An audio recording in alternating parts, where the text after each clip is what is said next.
Hallo, liebe Freundinnen und Freunde der gepflegten elektrischen Gitarre. Willkommen zu Gitarren im Netz. Heute, wie schon im Jahresrückblick angekündigt, ein neues Format. Was soll es heute geben? Heute werde ich mit euch ein Solo durchgehen und besprechen. Ich werde hier nicht auf musikalische Theorie eingehen, warum welcher Ton über welchem Akkord, welches Mod ergibt.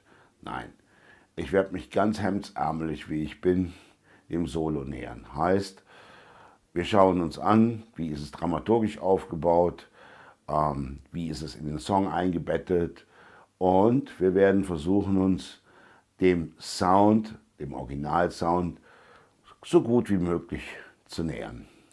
Also keine Musiktheorie, sondern Doing. Also los, here we go.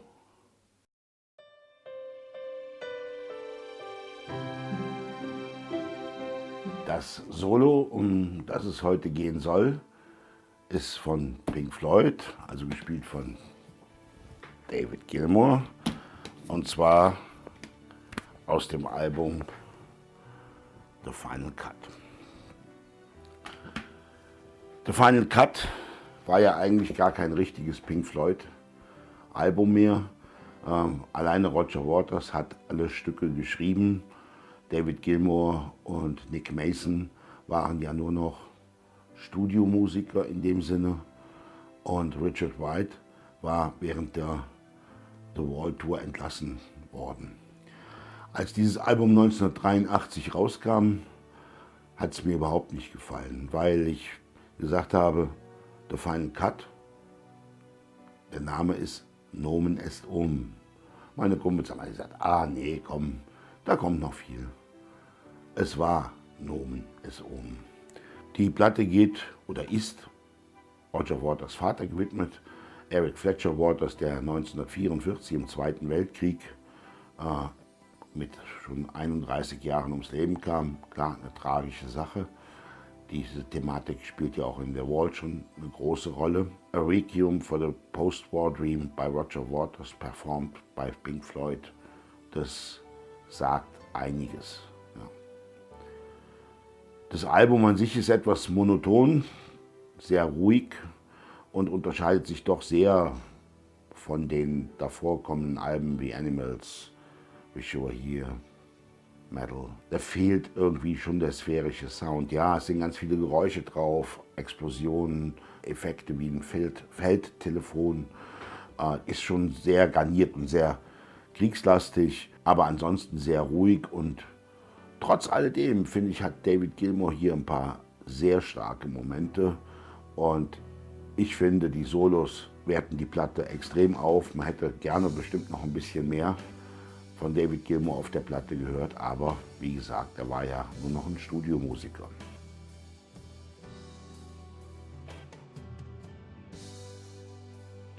Das war das Ende von der Pink Floyd, wie man sie kannte.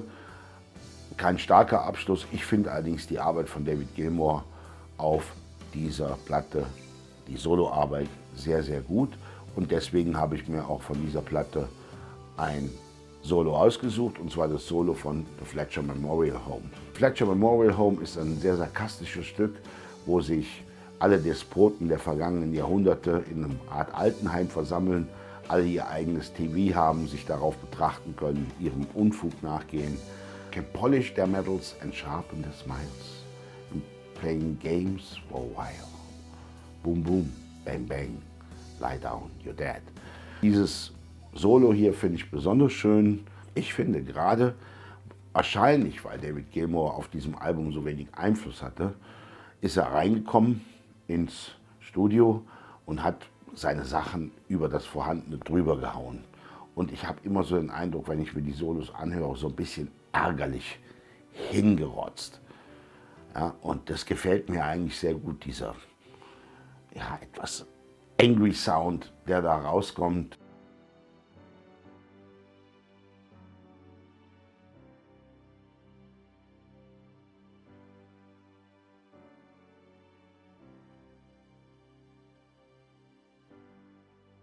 Und das möchte ich heute mit euch durchgehen. in der Art und Weise. Ja, also genug der Hintergründe, denke ich. Dann hören wir mal rein, was wir hören und wie wir es finden. Ja, dann wollen wir doch zuerst mal hören, wie das Solo klingt und wie es aufgebaut ist. Das Solo hat für mich 3 Teile. Die wollen wir jetzt mal noch schnell anschauen.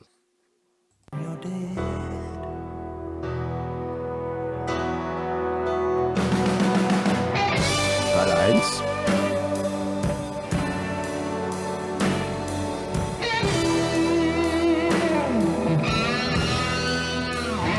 Phrase nochmal, das wird am anderen Ende.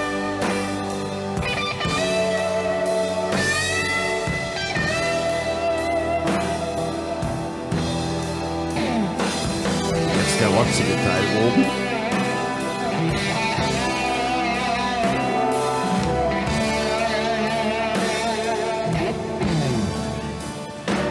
Und jetzt der Melodieteil zum Ende raus.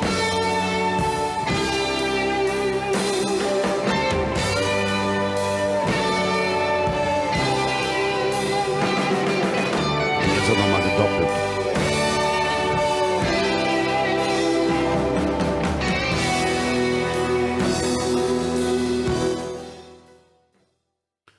Ja, schön dramatisch, schön hingerotzt. Deswegen ist es auf dem Kanal. Ja, schöne 3 Teile. Und die gucken wir uns jetzt nacheinander mal an und schauen, ob wir den Sound dafür hinbekommen.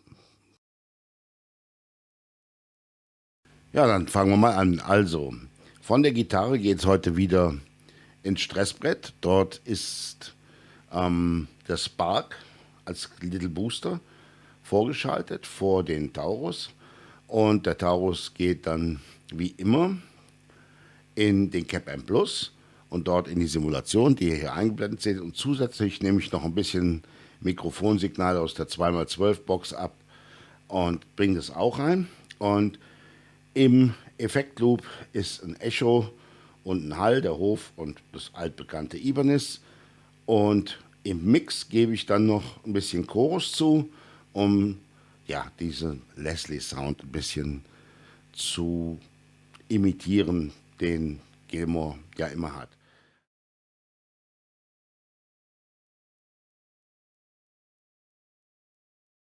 Als erstes kommt zum Einsatz die Aria Pro 2. Stagecaster, die eben wie Gilmour denselben Stegtonabnehmer hat, den Seymour Duncan SSL 5. Damit fangen wir mal an und schauen mal, ob das die beste Gitarre hierfür ist.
Ja, war ein kleiner Fehler drin. Ich weiß nicht, ob ihr bemerkt habt. Aber so richtig gefällt mir der Sound nicht. Ich hätte gern ein bisschen fetter. Und ihr wisst ja, ich habe meine fette Strat. Die holen wir jetzt mal. Jawohl. Hier ist sie, die Silver Ray von Stack. Ich weiß nicht, ob es des Guten zu viel ist, aber wir haben ja auch eben gesehen, er hat entweder eine P90 Gold Top genommen für den Solo-Part oder aber so eine Blackstrat. Die hier ist irgendwo ein klein bisschen dazwischen. Versuchen wir mal, ob die hier okay rüberkommt.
Ja, das hört sich doch schon mal ganz gut an mit der Fat Strat, oder?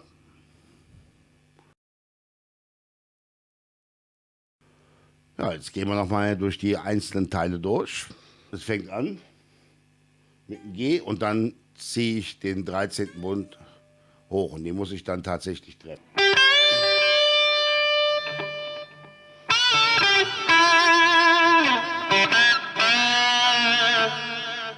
Das ist für mich so ein bisschen Teil 1. Dann kommt das Ganze nochmal und dann wird es richtig schwierig.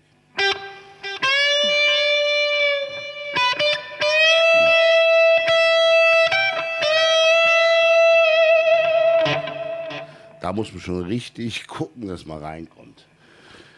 Der dritte Teil.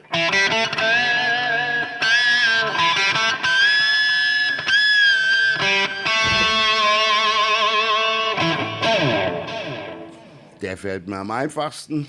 Da lässt man schön quietschen. Und zum letzten kommen wir dann.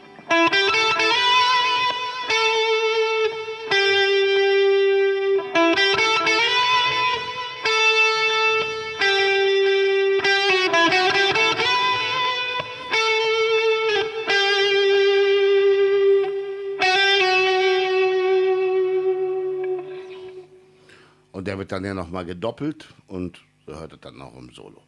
Ja, das sind eigentlich die 3 Teile. Ich finde, der erste Part ist das Schwierigste, weil die Bending-Sachen, die Gilmour macht, die sind echt nicht einfach. Und da bist du leicht einen Ton, ein Zehntelton daneben. Und ja, das war's dann mit Schönsein. Ja, mit dieser Gitarre hier klingt es doch schon ganz schön nach Gilmour. Und natürlich habe ich den Sound nur imitiert, ganz einfach. Nicht wie Gilmour, der spielt über einen cleanen Amp und eine Batterie von Effekten davor. Ich habe einfach mal einen verzerrten Amp genommen, kann man auch machen. Wenn ihr wissen wollt, wie das richtig geht, dann gibt es dafür ganz viel im Netz, aber besonders einen kann ich euch empfehlen, Björn Ries, oder Reis, wie es sich spricht. Ich tue es in die Box unten rein, gilmourich.com. Da findet ihr wirklich alles über David Gilmour. Wirklich. Ich glaube, es ist die umfangreichste Sammlung. Dafür vielen Dank, Björn. Du bist ein toller Typ und auch ein toller Musiker, der klasse eigene Sachen macht. Und ich glaube, alles, was er in die Hand nimmt, klingt irgendwie ein bisschen nach Gilmour. Wobei er bei der Musik seinen eigenen Stil bewahrt hat. Ganz klar. Von dem ist auch der Backing-Track. Da könnt ihr euch den runterladen, falls ihr Lust bekommen habt, an dem Solo mal ein bisschen rumzuprobieren. Ansonsten Tabulaturen und alles gibt es im Netz. Das brauche ich jetzt hier nicht machen. Ich hoffe, ihr habt ein bisschen Spaß bekommen auf dieses Solo. Und ich habe dieses Solo, weil ihr gleich noch im Abspann ein bisschen von hört, schon vor längerer Zeit aufgenommen. Über damals einen clean Verstärker mit einem Röhrenverzerrer davor. Und das findet ihr auf Soundcloud. Und auch den Link setze ich euch unten in die Box. Jetzt müsst ihr mir natürlich noch sagen, was soll anders werden, weil es ist ja das erste Mal in diesem Format. Muss mehr Theorie, weniger Theorie. Schreibt's rein. Ich versuche es echt zu berücksichtigen. Schreibt's in die Kommentare. Ja, und damit wären wir dann jetzt auch schon am Ende unseres kleinen Teils. Stück Musik, das ich liebe. Und ich bedanke mich recht herzlich für eure Zeit. Ich bedanke mich recht herzlich fürs Zuschauen. Wenn ihr wollt, dürft ihr mir gerne einen Daumen hoch da lassen. Und wenn ihr den Kanal noch nicht abonniert habt, dürft ihr ihn natürlich auch gerne abonnieren. Ansonsten wünsche ich euch wie immer, bleibt fröhlich, bleibt gesund und bleibt musikalisch. Bis bald, euer Toko.